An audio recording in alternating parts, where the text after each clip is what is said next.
Getting a new garden going is a rite of passage whenever you move to a new place. In such case, spring comes full of expectations. Spring sort of comes out of nowhere. We're one day in the middle of a winter blast and then suddenly we have a beautiful spring day. I'm gonna take advantage, and now that I'm starting a new garden from scratch, I want to build a new bed. I've struggled in the past with groundhogs eating everything, so I need to build something that will be resilient to groundhogs, but I don't want to build the same cages I've built in the past. They were very cumbersome and actually pretty ugly. Not that there's anything inherently wrong with things that are utilitarian and not pretty, but if we can incorporate design into our lives, I believe that we're able to live more fulfilling, more beautiful, less mundane lives. And if we can do it within a reasonable amount of time and effort or even resources, then we're good. Design should elevate your daily living to something that transcends a bit. So why not rethink a vegetable bed and make something beautiful? I've never quite liked the products of modern industrialized society. There sure are some beautiful examples of modern design, but go to any thrift store and see the abundance of objects from the last 40 years, and you will find mostly cheap and ugly plastic things with clashing colors and shapes. I've decided to furnish my home only with old things from flea markets, finding bargains whenever possible. One of the main reasons why my previous setup was rather cumbersome was because the planting areas that were protected were rather small. So this time I'm using these cheap fence boards, pressure treated, to build the beds. And the beds are going to be 6 feet, because that's the length of that, 6 feet by 6 feet. I think that's going to make a huge difference. The old cages I had built to protect my veggies from groundhogs and deer did work, but I felt that they were just too small, limiting what could be grown inside and complicating the daily garden tasks like mulching, pest control, and harvesting. After much thought, I decided that building square beds with sides measuring 5 feet would be large enough to allow plants to grow freely, yet small enough to grant me access to the center from all sides.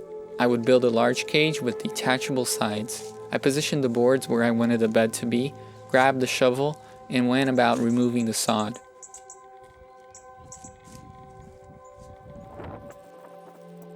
I had picked the spot because it received a good amount of sun exposure, and the grass grew thickly here, indicating good conditions. But I was surprised at what I found as I dug. I'm in relative luck here because the soil seems to be good in this part. It's a very loamy clay. It rained a lot 2 days ago, and it's a bit friable still, so even though it does stick to your hands, which is what silt and clay does, it's very friable. I'm excited. Now the issue is removing sod is never an easy thing or something that's pleasant. Of course, most people that happen to have a place available to grow food don't have much choice. You may only have a small sliver of land with less than ideal conditions. While I'm tempted to say grow plants there anyways, the fact remains that factors like solar exposure, soil condition, and water availability will dictate how successful your efforts are. Of those factors, solar exposure is the most important. You can usually improve your soil and add water through irrigation, but getting more sun to shine on your plants is almost always impossible without removing trees or buildings.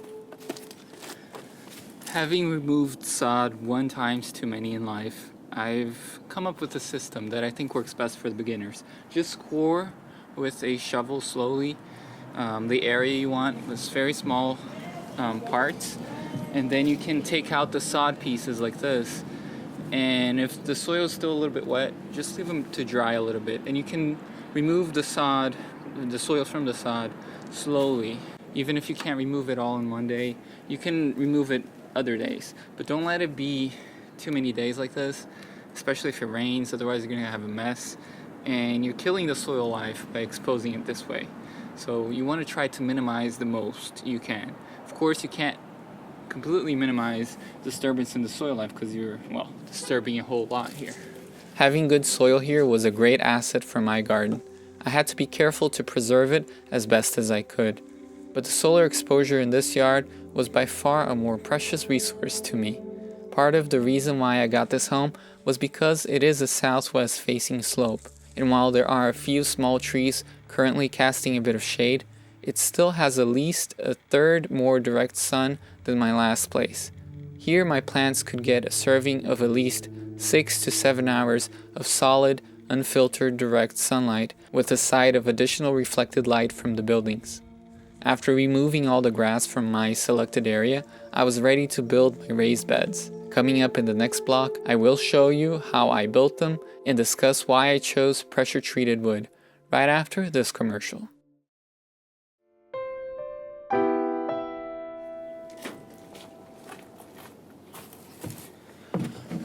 With all of the turf taken out, now I need to put the posts up.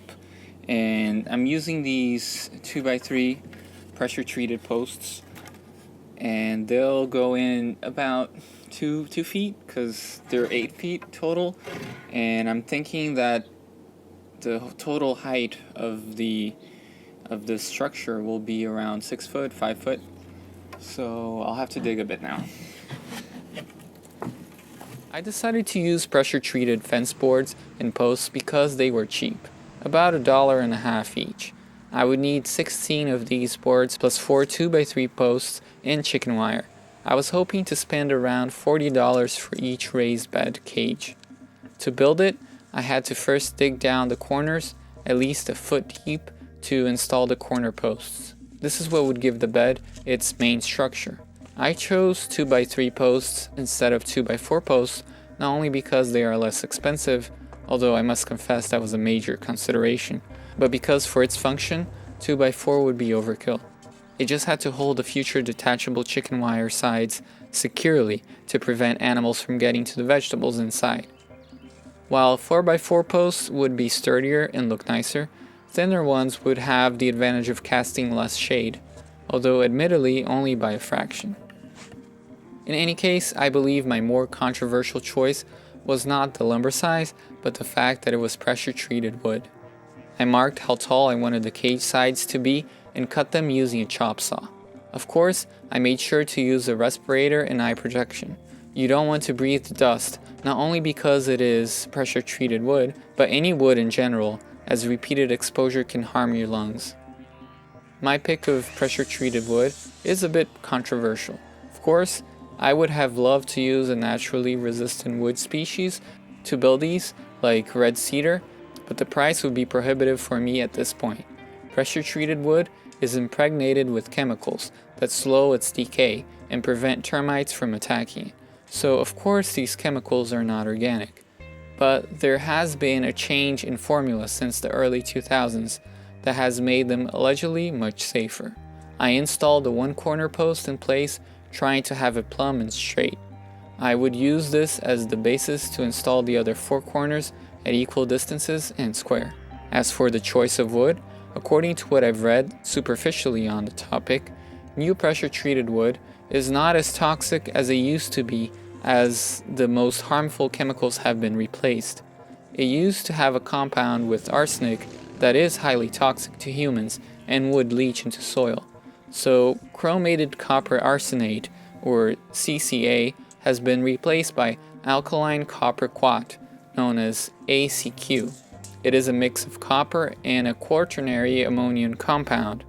There may be still a bit of leaching from these chemicals, but according to what I've read, these chemicals are not considered hazardous by the EPA. In any case, I would recommend using red cedar if you can afford it. But I personally decided to use pressure-treated wood because of how cost-effective it is and because it appears to be much less toxic nowadays. That is my own personal and pragmatic choice, and I'm not officially recommending it. Another possible alternative could be to use untreated pine, rubbed with a vegetable oil like linseed oil. I have not tested that out to see how long it lasts or to find out if termites prefer their wood salads slathered in an oil dressing. To connect the 4 posts on the top, I drew a decorative, curved design. I was borrowing from some French Baroque designs while clearly simplifying it. You would be surprised how easy it is to make something look fancy with a few symmetrical curves, some elbow grease, and a bit of an artistic eye. I wanted my raised bed cages to have a more sophisticated look, almost like small gazebos, and not be just a jerry-rigged solution like the cages I used for almost a decade in my last garden. These new structures would have to look good in my front garden, and they had to be harmonious with my old porch with gingerbread decoration and fit in within the historical village around me. My goal was to elevate vegetable growing to something pleasant. I used regular drywalled screws to fasten everything together because I had several of them laying around. I would recommend getting the fancy outdoor rated screws designed for pressure treated wood, since the new copper-based treated wood is known to rust other metals quickly. In any case, if you're curious to see how my raised bed turned out, you don't want to miss my next episode. See you there.